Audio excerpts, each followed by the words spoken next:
جو اس کی بے مثل قوت خط و تجزیہ کے عامل ہیں۔ تو ظاہر ہے کہ اس وجہ سے ہم سب کو بڑا شوق تھا ڈاکٹر صاحب کی باتیں سننے کا۔ اب میں بتاؤں کہ کتنی کتابوں کا ترجمہ کیا ہے، ترجمے بھی کرتے ہیں۔ جو ہمارا بڑا مشہور ڈرامہ تھا قائد اعظم سے محمد علی جناح تک،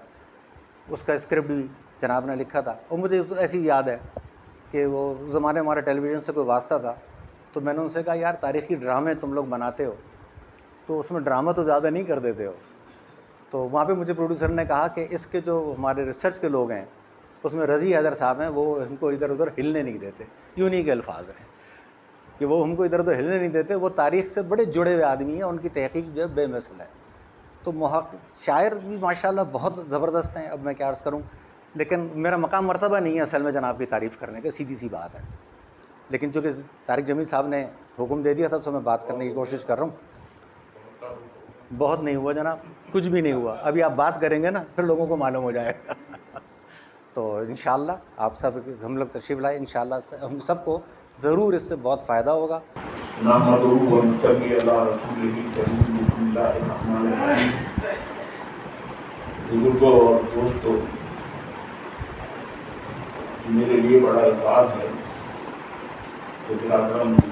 طارق جمیل صاحب نے مجھے یہاں جلب کیا اور میں اپنے معلومات قائد اعظم کے حوالے سے آپ کے سامنے پیش کروں۔ دوسرا، میں اس بات کو بھی اپنے لیے اعزاز سمجھتا ہوں کہ افتخار بھائی نے جو کچھ بھی میرے لیے کہا وہ بہت زیادہ کہہ دیا انہوں نے، اگرچہ اتنا ہے نہیں۔ تو بہرحال دیکھیے، بات یہ ہے کہ آج جو یہ موضوع طارق جمیل صاحب نے دیا، یہ مجھ سے کوئی مشورت سے نہیں دیا تھا، بس دے دیا تھا انہوں نے اپنے طور پہ یہ سوچ کے کہ شاید یہ بات کر لیں گے۔ تو قائد اعظم کا تصور قومیت، اس تصور قومیت یہ اس موضوع کے دو حصے بن جاتے ہیں عنوان کے۔ ایک حصہ تو قائد اعظم ہے اور دوسرا تصور قومیت۔ تصور قومیت کو جب تک واضح نہ ہو اس وقت تک ہم قائد اعظم کی جد و جہد جو تھی اس تک ہماری نہ اس کا فہم ہمیں پیدا ہو سکتا ہے، نہ اس تک ہماری رسائی ہو سکتی ہے۔ تو اس لیے ضرورت اس بات کی ہے کہ پہلے ہم قائد جو تصور قومیت ہے اس پر گفتگو کر لیں۔ میں ابتداً اس بات پر بھی کبھی اظہار کرتا چلوں کہ میں کوئی مقرر نہیں ہوں، اور ہمارے ایک سینئر دوست تھے پروفیسر متین الرحمن مرتضیٰ صاحب، میں ان سے اکثر ہو کہ بھائی بیشتر یہ کہا کرتا تھا، کیونکہ ایک اور دوست تھے پروفیسر حسن عسکری فاطمی، وہ بڑی طلاقت لسانی تھی ان کے اندر، وہ بڑی گفتگو کیا کرتے تھے۔ تو میں نے متین صاحب سے ایک دفعہ کہا، میں نے کہا متین صاحب مجھے گفتگو کرنا نہیں آئی، تو کہنے لگے تمہیں لکھنا آ گیا ہے، اگر تمہیں گفتگو کرنا آ جاتی تو یہ لکھتے نہ، تم گفتگو ہی کرتے رہتے زندگی میں۔ یہ مجھے متین صاحب، جس کے نتیجے میں میں لکھتا رہا، اور اب تقریباً 50 سال تو ہو گئے اس کاوش میں مجھے، اور اس حوالے سے میں آپ سے عرض کروں کہ میں نے سب سے زیادہ استفادہ جو ہے میری یہ خوش قسمتی تھی کہ جب میں مارچ 1966 میں حریت اخبار میں سب ایڈیٹر ہو گیا تھا گریجویشن کے بعد، تو لازمیات وہاں پر مجھے مختلف لوگوں سے ملنا پڑتا تھا، جانا پڑتا تھا۔ 1970 میں جب ایسٹ پاکستان میں شورش شروع ہوئی اور 23 مارچ 1970 کو جب وہاں پاکستان کے خلاف خاصا ہنگامہ شروع ہو گیا یہ وہ، تو میرے ایڈیٹر نے مجھ سے کہا کہ تم اس حوالے سے ایک سروے کرو، جتنے بھی لوگ اس حوالے سے گفتگو کر سکتے ہیں ان سے۔ تو میں جہاں قائد اعظم کے پرائیویٹ سیکرٹری تھے مطلوب الحسن سید، ان سے ملا، ہاشم رضا سے ملا، مولانا ابن حسن جارجوی سے ملا، میں حسین امام صاحب سے ملا، حاتم علوی سے، بہت سارے لوگوں سے میں ملا۔ انہی میں ایک صاحب جو تھے وہ اسکالر تھے، وہ تھے پروفیسر شریف المجاہد، وہ کراچی یونیورسٹی میں جرنلزم ڈپارٹمنٹ کے ہیڈ ہوتے تھے۔ میں ان سے جا کر ملا اور میں نے ان سے کہا کہ اس موضوع پر مجھے کچھ اپنی آپ اظہار خیال فرما دیجئے، تو انہوں نے اظہار خیال کیا۔ اس دوران میں نے، چونکہ میں اس حوالے سے کچھ پڑھ بھی چکا تھا، تو میں نے ان سے 2-4 سوالات کر لیے، جس کے نتیجے میں اس گفتگو کے آخر میں انہوں نے ان سے کہا کہ آپ آج گفتگو کرنے آئے ہیں، اس کو یہاں ختم نہ کر دیجیے گا، جیسے جرنلسٹ آتے ہیں سوال کرتے ہیں چلے جاتے ہیں، پھر پتہ ہی نہیں چلتا ان کا، آپ آتے رہا کیجیے گا، کیونکہ آپ نے جو سوالات کیے ہیں اس کے نتیجے میں مجھے یہ اندازہ ہوا ہے کہ آپ کو اس موضوع سے خود بھی خاصی دلچسپی ہے۔ سو نتیجہ یہ کہ میں ان سے ملتا رہا، انہوں نے مجھے بڑی رہنمائی میری کی، اور میں نے مسلسل کام کرنا شروع کر دیا۔ پھر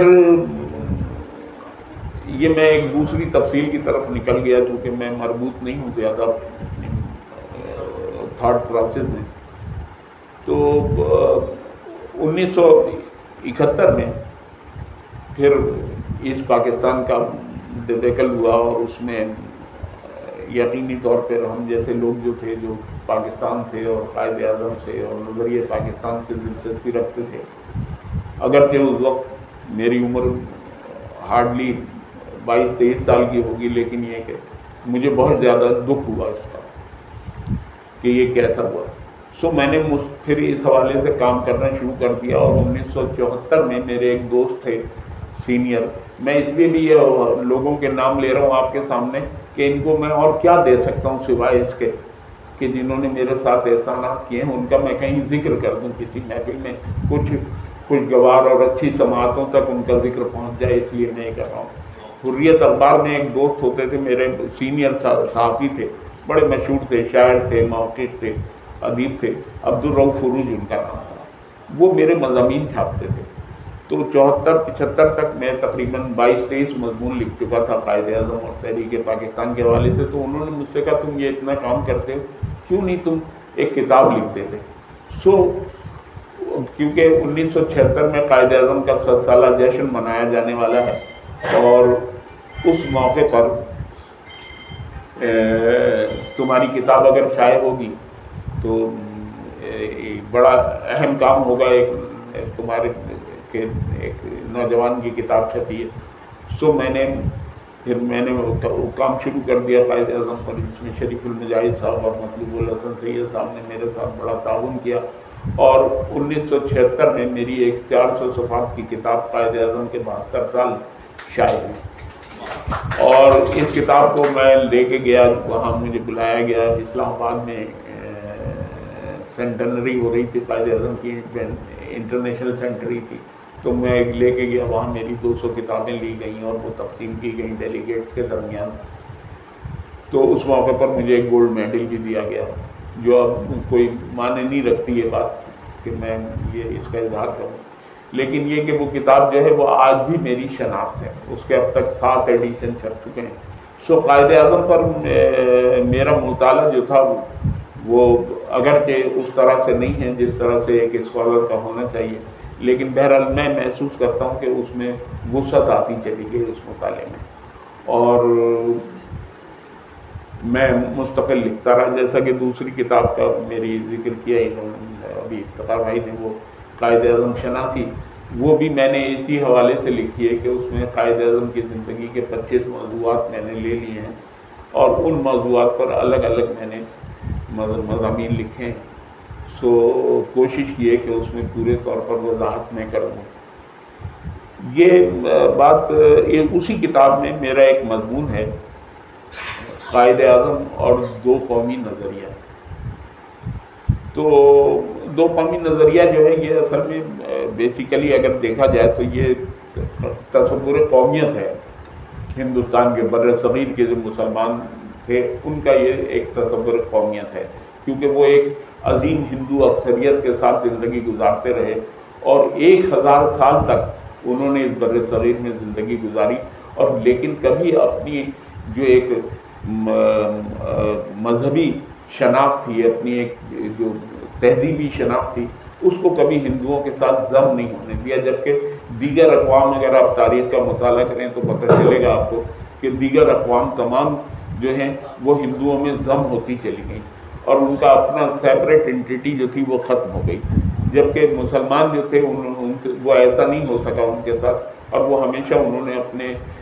انفرادیت کو، اپنے تشخص کو ہمیشہ برقرار رکھا۔ یہ اصل میں آپ اگر دیکھیں تو حضرت مجدد علی ثانی نے بھی دو قومی نظریے کے حوالے سے گفتگو کی ہے.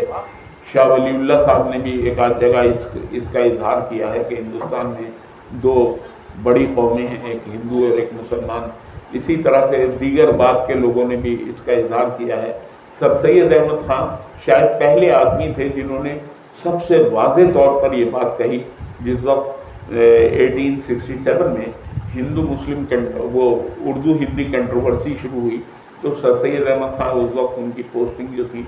وہ بنارس میں تھی، تو انہوں نے بنارس کے کمشنر سے یہ بات کہی تھی جو شاید انہوں نے مولانا الطاف حسین حالی نے اپنی سر سید کی جو سوانح لکھی ہے اس میں یہ بات درج کی ہے کہ سر سید نے بنارس کے کمشنر شیکسپیئر سے یہ بات کہی تھی کہ میں دیکھ رہا ہوں اس بر صغیر میں دو قومیں آباد ہیں، بڑی قومیں، ایک ہندو ہے اور ایک مسلمان، لیکن میں دیکھ رہا ہوں کہ یہ دونوں قومیں کبھی ایک ساتھ نہیں ہو سکیں گی، یہ ہمیشہ علیحدہ علیحدہ رہیں گی، اور جو زندہ رہے گا وہ اس بات کو دیکھے گا. تو یہ اصل میں پہلا پتھر، واضح پتھر تھا دو قومی نظریے کے حوالے سے. اس کے بعد بہت سارے لوگ اس حوالے سے گفتگو کرتے رہے. علامہ اقبال نے بھی اس حوالے سے گفتگو کی. انہوں نے اپنے خطبہ الہ آباد میں قومیت کے حوالے سے بڑی واضح گفتگو کی ہے، بڑی رچ گفتگو ہے وہ، اور اسے سمجھنے اور پڑھنے کے لیے بھی بہت بالغ ذہن درکار ہے. تو اس میں انہوں نے ایک فرانسیسی مفکر ارنسٹ رینا کے حوالے سے یہ بات کہی ہے کہ سب یہ جو قومیت ہوتی ہے اس کا جو اظہار ہوتا ہے وہ اس بات سے ہوتا ہے کہ جب کسی دو قومیں کہیں آباد ہوں اور اس میں سے ایک دونوں قومیں اپنی اپنی جگہ پر اپنے جو مذہبی، سماجی اور اخلاقی تشخص کو برقرار رکھنے کی جد و جہد کریں اور اسے برقرار رکھیں تو ان کے یہاں ایک تصور قومیت ڈیولپ ہو جاتا ہے. اور یہ تصور قومیت جو ہے یہ ہندوستان میں کے مسلمانوں کے اندر پورے طور پر موجود ہے. اسی تصور قومیت کی بنیاد پر انہوں نے وہ بات کہی کہ میں دیکھ رہا ہوں کہ میں شفیق حصے میں ہمارے ایک ریاستوں کا اجتماع ہوگا ایسا کہ جہاں ایک علیحدہ ملک کا قیام عمل میں آ سکتا ہے، جسے ہم علامہ میں دیکھ رہا ہوں، کیونکہ انہوں نے جملہ استعمال کیا تھا اس لیے ہم یہ کہتے ہیں کہ یہ علامہ اقبال کا خواب تھا. تو علامہ اقبال نے یہ بات کہی. اس کے بعد بھی بہت سارے لوگ کہتے رہے، لیکن یہ کہ 1930 یہ وہ علامہ اقبال نے 1930 میں یہ بات دسمبر 1930 میں کہی تھی، اور اس کے بعد پھر قائد اعظم جو تھے اس وقت تک قائد اعظم جو تھے وہ متحدہ قومیت کے حامی تھے اور وہ چاہتے تھے ہندو مسلم یونٹی چاہتے تھے. اسی لیے وہ انہیں 1906 میں جب لکھنؤ میں آل انڈیا مسلم لیگ اور کانگریس کا سیشن ایک ساتھ ہوا تو وہاں ان کو ambassador of Hindu Muslim unity کہا گیا انہیں کہ یہ ہندو مسلم یونٹی کے سفیر ہیں. سو میں یہ بات کہتا ہوں کہ جب انہیں ہندو جو تھے وہ آخر دم تک مسلمانوں کی علیحدہ قومی حیثیت کو انہوں نے تسلیم نہیں کیا، لیکن 1916 میں جب قائد اعظم کو یہ خطاب دیا گیا تھا تو اس وقت ہی انہوں نے یہ قبول کر لیا تھا کہ مسلمان جو ہیں ایک علیحدہ قوم ہے، کہ ہندو مسلم یونٹی کے سفیر تھے، تو دو علیحدہ قومیں تھیں ان کے یہ سفیر تھے. سو قائد اعظم کے بارے میں یہ بات بہت زیادہ واضح نہیں تھی، لیکن 1900 جب وہ چلے گئے یہاں سے لندن چلے گئے ہندوستان چھوڑ کے، وہ براؤن ٹیبل کانفرنس میں گئے تھے، لیکن یہ کہ وہاں پر ایک بات اور اگر آپ اجازت دیں تو میں واضح کر دوں کہ دیکھیے علامہ اقبال اور قائد اعظم نے کوئی واضح ربط ضبط نہیں تھا 1930 سے پہلے، اور 1926 میں علامہ اقبال کو پنجاب میں ایک نشست پر کامیاب بھی ہوئے تھے، وہ یونینسٹ پارٹی کی طرف ان کا جھکاؤ تھا، لیکن قائد اعظم سے ان کا ربط ضبط ہوا 1927 میں جب قائد اعظم نے اپنے دہلی مسلم تجاویز پیش کی مارچ 1927 میں، تو اس وقت ان کا ربط ضبط طے ہوا وہ ہوا، اور اس سے نتیجہ یہ ہوا کہ دونوں رہنما ایک دوسرے سے اتنے قریب آ گئے کہ جب 1930 کا آل انڈیا مسلم لیگ کا سیشن ہونے والا تھا تو قائد اعظم نے یہ اس ورکنگ کمیٹی میں یہ تجویز پیش کی کہ اس تقریب کی، اس اجلاس کی صدارت جو ہے علامہ اقبال سے کرائی جائے۔ اس کا سبب یہ تھا کہ اگر مسلم لیگ کی صدارت کرنے والا اس زمانے میں جو بھی صدارت کرتا تھا اینول سیشن کی، وہ مسلم لیگ کا صدر ہی ہو جاتا تھا، اس کی آرگنائزیشنل حیثیت ہو جاتی تھی۔ تو اس وقت تک علامہ اقبال کا جھکاؤ اور ان کا تعلق جو تھا یونینسٹ پارٹی کی طرف تھا، تو اس طرح سے قائد اعظم ان کو صدارت کی دعوت دے کر ان کو اس طرف کو لے آئے اور آل انڈیا مسلم لیگ کے پلیٹ فارم پر، اور قائد اعظم نے ورکنگ کمیٹی میں یہ ان کے جو منٹس ہیں اس میں لکھا ہوا ہے کہ قائد اعظم نے میٹنگ میں یہ بات کہی کہ علامہ اقبال کو اس بات کی اطلاع میں خود دوں گا، کسی کو ضرورت نہیں ہے ان تک یہ بات کہنے کی۔ تو قائد اعظم نے پھر انہیں دعوت دی اور انہوں نے آ کے مسلم لیگ کے اجلاس کی صدارت کی۔ اس صدارت کرنے کی وجہ سے ایک بڑا فائدہ یہ ہوا کہ راؤنڈ ٹیبل کانفرنس میں جو ہندوستان کے مستقبل کے دستور کے حوالے سے ہو رہی تھی، جو بعد میں 1935 کا ایکٹ آیا، تو انہوں نے اس وقت لازمیات ہے جو اس کانفرنس میں مسلمانوں کے نمائندے جا رہے تھے، خاص طور پر پنجاب سے، ان کو سب کو سرپرستی یونینسٹ پارٹی کی حاصل تھی۔ میاں فضل حسین بہت بڑے لیڈر تھے پنجاب کے، ان کی سرپرستی حاصل تھی۔ سو قائد اعظم نے جب انہیں دعوت دی تو یہ آل انڈیا مسلم لیگ کے صدر ہو گئے علامہ اقبال، اور یہ پھر مسلمانوں کے مندوب کی حیثیت سے راؤنڈ ٹیبل کانفرنس میں شریک ہوئے۔ تو قائد اعظم نے علامہ اقبال کو مسلم جو عملی سیاست تھی، جو مسلم لیگ کی سیاست تھی، اس کی طرف راجع کرنے میں علامہ اقبال کا، وہ قائد اعظم کا بہت بڑا حق تھا۔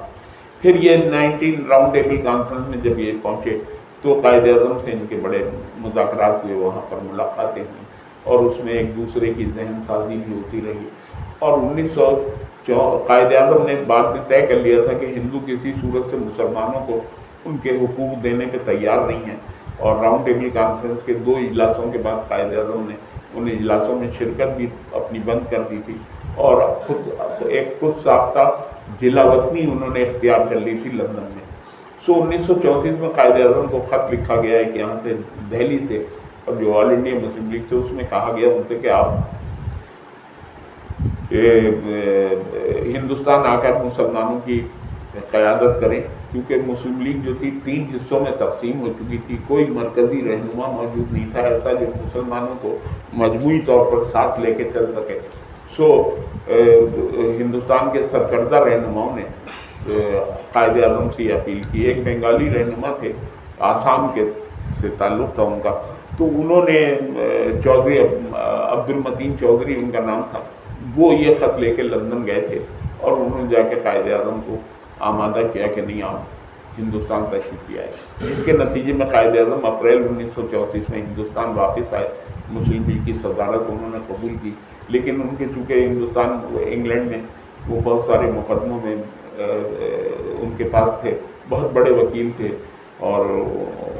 تو انہوں نے کہا کہ میں جب تک یہ مقدمے نہیں فیصل ہو جائیں اس وقت تک ہندوستان میں مستقل واپسی میری ممکن نہیں ہے۔ تو قائد اعظم دوبارہ واپس چلے گئے تھے ہندوستان، اور پھر واپس آئے 1936 میں، اور انہوں نے آ کے مسلم لیگ کو اثر نو منظم کیا، اور یہ منظم جو کیا انہوں نے تو اس کا مقصد یہی تھا کہ مسلم قومیت کے تصور کو فروغ دیا جائے ہندوستان میں۔ جب تک مسلمانوں کے سامنے کوئی واضح نصب العین نہیں ہوگا، اور اس وقت واضح نصب العین پاکستان نہیں تھا، ایک علیحدہ مسلم وطن نہیں تھا، اس وقت تک نصب العین جو تھا وہ تصور قومیت ہی تھا۔ تو قائد اعظم نے اس طرف کو راجع کیا۔ آپ دیکھیں 1936 میں لکھنؤ میں ایک انڈین اسٹوڈنٹ فیڈریشن تھی، اس کا ایک اجلاس تھا، اس میں قائد اعظم کو بھی بلایا گیا تھا، آپ نے تقریر بھی کی، وہاں آپ نے 2 قومی نظریے کی بات کی، تو اور کہا کہ مسلم تصور قومیت کیا۔ تو ایک ہندو لیڈر تھا، جو اسٹوڈنٹ لیڈر تھا، اس نے کھڑے ہو کے قائد اعظم سے اعتراض کیا کہ یہ آپ غلط کہہ رہے ہیں، ہم ایک قوم ہیں، ہم متحدہ قومیت کی بات کیجیے آپ۔ تو قائد اعظم نے وہ سامنے میز پہ گلاس رکھا ہوا تھا، یہ واقعہ بالکل منوان ایسا ہی ہے، تو انہوں نے اپنے گلاس اٹھا کر پانی پیا اور پھر آدھا پانی وہاں رکھ دیا اور اس کو بلایا کہ یہاں آئیے۔ وہ جب آیا تو اس سے کہا یہ پانی پی لیجیے، اس نے کہا میں تو نہیں پی سکتا آپ کا جھوٹا پانی۔ تو قائد اعظم نے ایک مسلمان لڑکے کو کہا کہ یہ تو اٹھاؤ پانی پی لو، تو اس نے پانی پی لیا۔ تو انہوں نے کہا دیکھیے یہ ہے قومیت، یہ متحدہ، آپ جب متحدہ قومیت کی بات کرتے ہیں تو یہ متحدہ قومیت یہ نہیں ہے، آپ پانی تک ہمارا نہیں پی سکتے تو آپ کیسے ہمارے ساتھ اس ہماری جدوجہد کو آپ وہ کر سکتے ہیں۔ سو ایسی صورت میں قائد اعظم نے متحدہ قومیت کو فروغ دیتے رہے۔ یہاں ایک بات اور عرض کر دوں، دیکھیے ہندوستان میں ایک علیحدہ مسلم، یہ ہندوستان کی تقسیم کا جو مسئلہ تھا یہ بہت عرصے سے چلا آ رہا تھا، بلکہ یہ کہیں کہ 1857 میں جب مغلیہ سلطنت کا مکمل زوال ہو گیا، سو اس کے بعد ایک برٹش پارلیمنٹ کا رکن تھا، جان برائٹ اس کا نام تھا،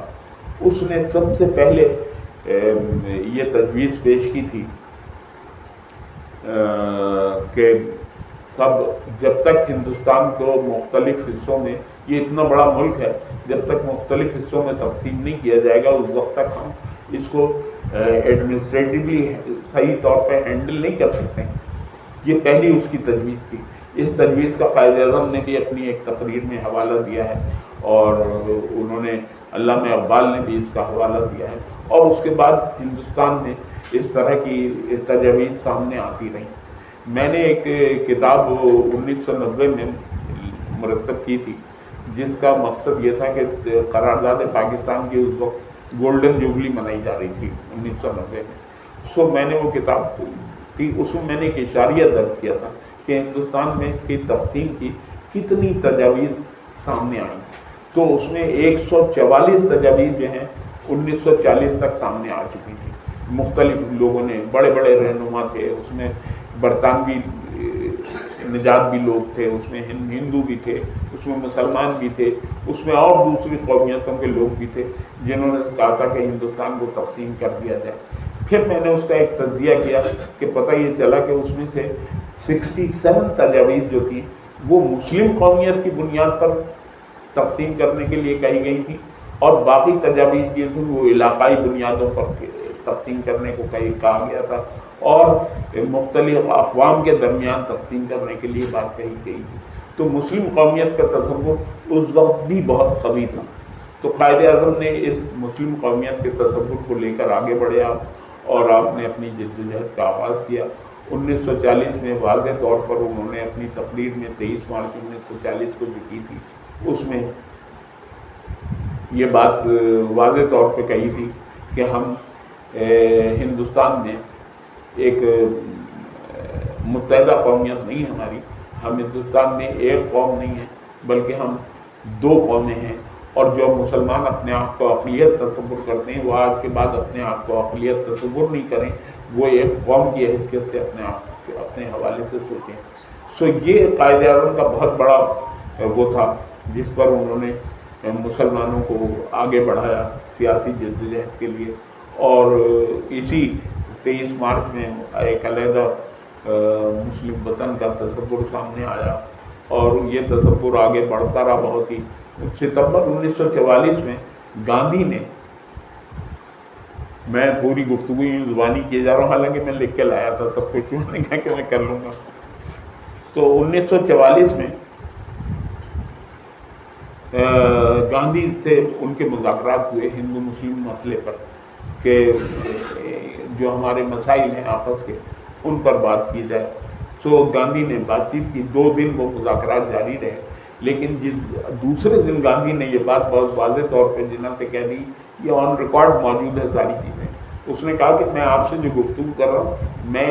انڈین نیشنل کانگریس کا نمائندہ نہیں ہوں، میں تو ذاتی حیثیت میں گفتگو کر رہا ہوں۔ تو قائد اعظم نے اس سے کہا دیکھیے ہندوستان میں 2 بڑی قومیں ہیں، 2 بڑی سیاسی جماعتیں ہیں، ایک آل انڈیا مسلم لیگ ہے جو مسلمانوں کو ریپرزینٹ کرتی ہے، اور ایک انڈین نیشنل کانگریس ہے جو ہندوؤں کو ریپرزینٹ کر رہی ہے۔ سو ایسی صورت میں یہ کیسے میرے لیے ممکن ہے کہ میں ایک آدمی سے ذاتی طور پر گفتگو کر لوں. اگر آپ انڈین نیشنل کانگریس کے نمائندے ہیں تو یہ گفتگو جاری رہنی چاہیے، نہیں تو اسے ختم ہو جانا چاہیے. کیونکہ میں تو انڈین نیشنل کانگریس سے جو بارگیننگ ایجنٹ ہے اس سے میں بات کروں گا. سو نتیجہ ہے کہ وہ گفتگو ختم ہو گئی تھی. اس گفتگو تھی اس کے میں گاندھی اور جناح کے درمیان خط و کتابت بھی ہوتی رہتی تھی. تو اس ایک خط میں جو ستمبر 1944 کا ہے، قائد اعظم نے بہت واضح طور پر گاندھی کو لکھا کہ تمہارا مذہب الگ ہے، تمہاری ثقافت الگ ہے، تمہاری اخلاقی اقدار الگ ہے، تمہارا رہن سہن الگ ہے، تمہارا علم الاسماء الگ ہے، تمہارا لٹریچر الگ ہے، تمہارے ہیروز الگ ہیں، سب کچھ الگ ہے ہم سے. تو ہم ایک قوم کیسے ہو سکتے ہیں؟ یہ بات انہوں نے اس خط میں بھی واضح طور پہ لکھی. سو قائد اعظم نے